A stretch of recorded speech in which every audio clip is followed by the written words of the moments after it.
Hey everybody. So I'm going to start a read a book challenge just to fill the internet with positive things. I was kind of low today, and so I decided to share a funny book that I felt was funny, and so does Shari, with you.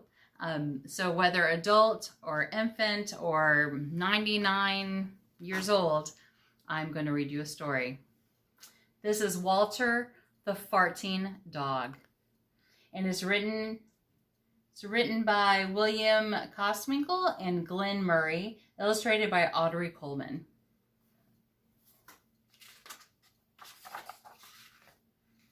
This is Walter, and you can obviously see he's farting. He looks old. Betty and Billy brought Walter home from the dog pound. Nobody wanted him, said Billy. But we love him, said Betty. Well, he smells awful, said their mother. I think you better give him a bath. Mother walked in and said, he still smells awful. And that's when they got the first clue, the telltale bubbles in the water. He's probably just a little nervous, said Mother. Hopefully, his stomach must be upset. But Walter's stomach wasn't upset. Walter's stomach was fine. He felt perfectly normal. He just farted a lot. He did it when he bathed. He did it when he played with Betty and Billy. He did it when he walked around the house. He did it in the dining room. He did it in the kitchen. And he did it in his sleep. That dog farts morning, noon, and night, said Father. He can't help it, Daddy, said Betty and Billy. They didn't mind Walter's farts. So what if he farts? Billy said to Betty when they were alone in the room with Walter. Betty agreed. Walter agreed too. He sat there looking innocently around, farting. Take him to the vet, said Father. Farting, said the vet, or rectal flatulence, as we say in the medical profession, and prescribed a change in diet. They gave Walter every kind of dog food he farted. They tried him on cat food. They gave him hot dogs, hamburgers, and lettuce, tomato sandwiches.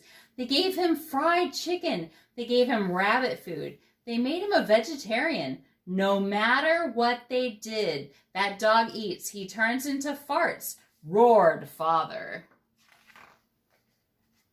Walter got blamed for everybody else's farts, too.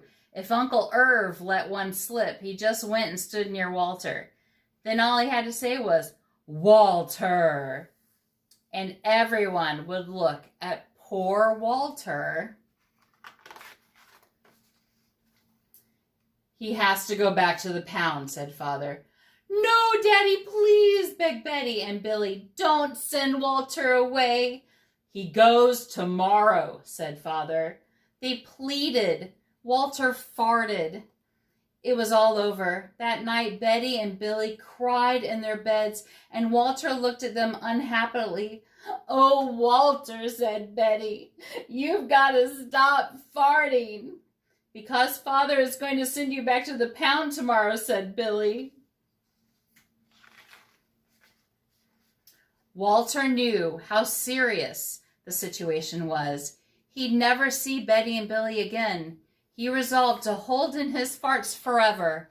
When Billy and Betty fell asleep, he walked down to the kitchen to see if there was anything around to eat. He managed to open the cupboard door with his nose and found the 25-pound bag of low fart dog biscuits the vet had prescribed for him, which had made him fart more. Even though he knew they made him fart more, he couldn't resist. He ate the entire bag. Very tasty, said Walter to himself. And then he went and lay down on the sofa.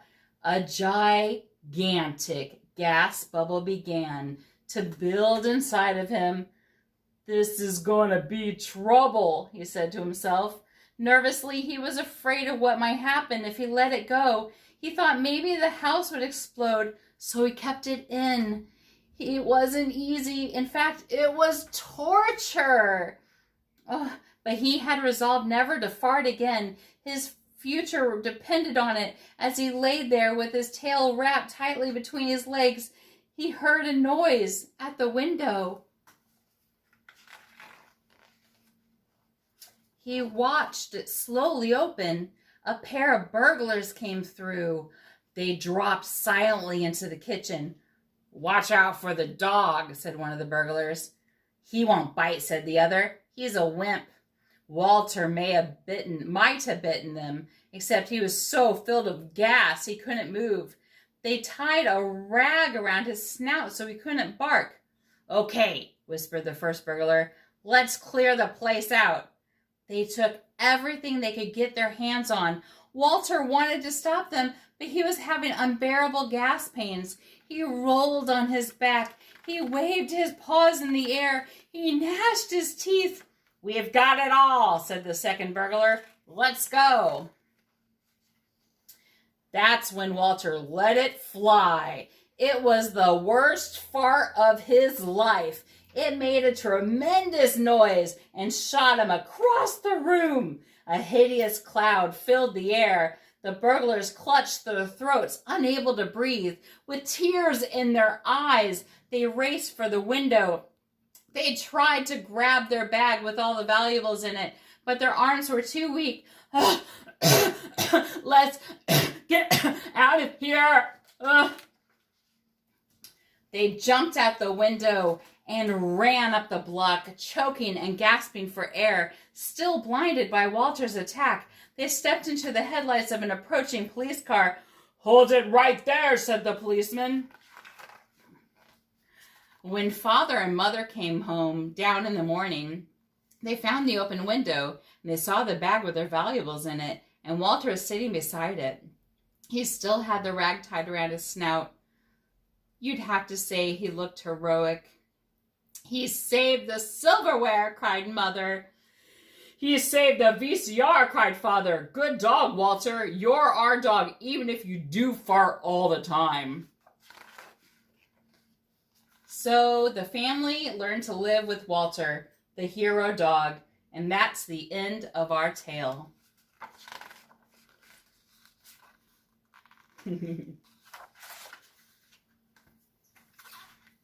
Read to you later.